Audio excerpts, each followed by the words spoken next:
मंत्रिणी शालिनी सिंह पटेल जी, जो जनता दल यूनाइटेड की उत्तर प्रदेश की महिला दल की प्रदेश अध्यक्ष हैं। इन्होंने जनता दल के मेन पार्टी के लोगों को भी सबक सिखाने का काम किया है कि अभी जग जाओ, समय है, उत्तर प्रदेश में भी नीतीश की सरकार आनी बाकी है। तो ऐसे जुझार साथी हमारे जो एक एक चीजों को लेकर मैदान में उतर आती हैं, मैं उन्हें सीधे सीधे आमंत्रित करता हूं। भाई हमारे शालिनी सिंह पटेल जी जो हमारे बीच हैं, आप आवे, और सामाजिक न्याय आंदोलन केटी की आप राष्ट्रीय संयोजक भी हैं। संयोजक यानी सजोने का काम, पूरे देश में जोड़ने का काम आपके जिम्मे है। साथियों एक बात और मैं बता दूं, सामाजिक न्याय आंदोलन अनुच्छेद 340 की बात कर रहा, लेकिन हमारे कुछ ऐसे लोग हैं जिनको पाठशाला में नहीं, बगल वाली पाठशाला में पढ़ाया जा रहा है। अरे शालिनी सिंह तो पटेल है, सारा हिस्सा तो खा गई। मैं पूछता हूं इस मंच के माध्यम से उन बेवकूफों से, क्या अनुच्छेद 340 लागू हुआ क्या? जब तुम्हें अधिकार मिला नहीं तो खा कैसे गए लोग? अरे इस साथ की व्यवस्था को समझने की कोशिश करो। आज दरी पर बैठ रहे हो, जो अधिकार 50.5% लोग लेकर बैठे हैं, उनके एक भी आंदोलन, एक भी कार्यक्रम लाखों करोड़ों में होते हैं, बड़े बड़े मंच और माइक लगते हैं, परमिशन सेकंडों में मिलती है, आपके परमिशन को भी रद्द किया जाता है। ये सोचने का विषय है।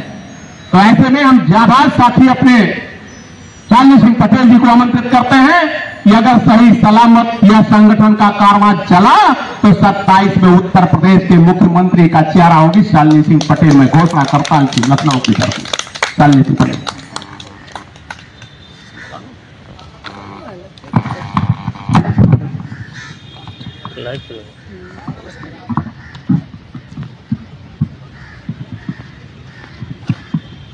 बहुत बहुत धन्यवाद संचालक महोदय। और हमारे जीके भैया हमेशा हमारा हौसला बढ़ाते रहते हैं। हमारा आज बांदा में भी कार्यक्रम था, लेकिन हमने कहा नहीं, बांदा की धरती से बहुत आंदोलन हो चुके, अब जो है उत्तर प्रदेश की राजधानी से ललकारा जाएगा, तो हम जो है सुबह जल्दी निकले तो यहाँ पर आए। और देखिए जैसा है कि हमारा अनुच्छेद 340-41 जो लागू नहीं किया जा रहा है और कहते हैं हिस्सा खा गए, तो भाइयों मुझे हिस्सा नहीं लेना है। मैं आपको इस मंच के माध्यम से बता दूं कि मेरा घर परिवार संपन्न है, मुझे कुछ भी नहीं चाहिए। मैं आप लोगों के लिए लड़ती हूँ, आपके भविष्य के लिए लड़ती हूँ, आपके बच्चों के लिए लड़ती हूँ, लड़ते रहूंगी। मैं आपके आज मैं शपथ लेती हूँ कि मैं कभी भी हिस्सा नहीं लूंगी आरक्षण का। आप देख लीजिएगा जब तक मैं राजनीति करूंगी, मुझे नहीं चाहिए। मैं पढ़े लिखे हूँ, हम अपना अधिकार लड़ करके आंदोलन करके ले लेंगे, लेकिन जो नहीं ले पा रहे हैं हमें उनके लिए लड़ना है। और मैं आपको 2 मिनट की बात बता दूं, मैं अपने बांदा जिला की, हमने 3 नवंबर को बांदा जिला प्रशासन को जो एक व्हाट्सएप पे मैसेज किया कि 4 नवंबर को बांदा की धरती में जो अशोक स्तंभ हमारा बना है, अगर आपने नहीं खोला तो हम जेल भरो आंदोलन करेंगे। और गिरफ्तारी देने के लिए हम अपने कपड़े तक ले आए थे कि मेरे जेल में कपड़े पहुंचा देना, और रात में जिलाधिकारी चुपके से गया, ताला खोल दिया। तो ये डर होता है अधिकारियों का।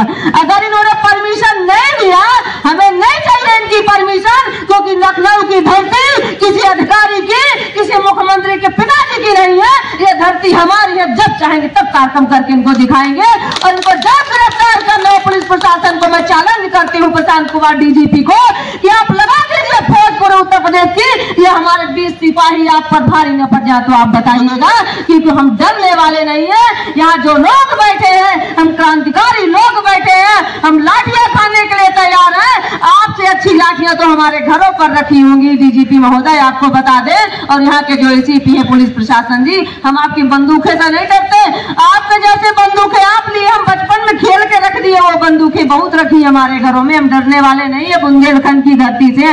और वही बुंदेलखंड की धरती है जो रानी झलकारी बाई ने जो 1857 की आजादी का प्रतीक वहां से लहराया और लड़ाई लड़ा और काले गोरे अंग्रेजों को भगाया।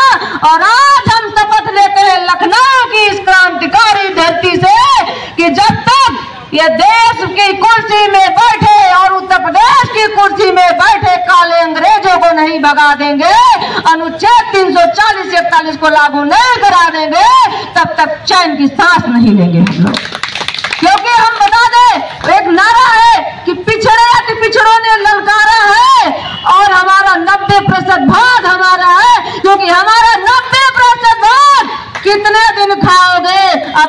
नहीं देंगे, क्योंकि हमारी देश की जनता 85%, 90% जागरूक हो गई है। आज नहीं तो कल साथियों इनकी छाती में चढ़ करके अपने सारे अधिकार लेंगे और हम बहुत जल्द बड़ा आंदोलन करेंगे। लखनऊ की धरती से होते हुए सीधे पार्लियामेंट का घेराव हम लोग करेंगे। और जब तक हम इन निकम्मे लोगों का, जो ओबीसी SC ST समाज के सांसद, विधायक, मंत्री जो सत्ता की मलाई दलाल लोग खा रहे हैं, जब तक इनका हम लोग बहिष्कार नहीं करेंगे तब तक चैन की नींद हमें नहीं सोना है। क्योंकि अपने जो बीच में हमारे जो बोर्ड लेकर के अपने बच्चों को जो विदेश में पढ़ा रहे हैं, BMW गाड़ी में घूम रहे हैं और बिजनेस करें, के बाप का पैसा नहीं है, ये हमारे टैक्स का पैसा है। इसको चोरी होने से हमें भी बचाना होगा। और मैं आपको बता दूं कि मैं आपको जहां भी जरूरत पड़े कि नहीं यहाँ शालिनी बहन को बुलाना है, मुझे कोई किराया खर्चा नहीं चाहिए आपसे, मैं वहां आपको उपस्थित मिलूंगा। जहां बुलाइए, मैं नेपाल गई हूँ, हर राज्य में मुझे जहां बुलाया जाता है मैं जाने के लिए तैयार हूँ। क्योंकि जब तक मेरे शरीर में खून रहेगा, जब तक सांस चलेगी,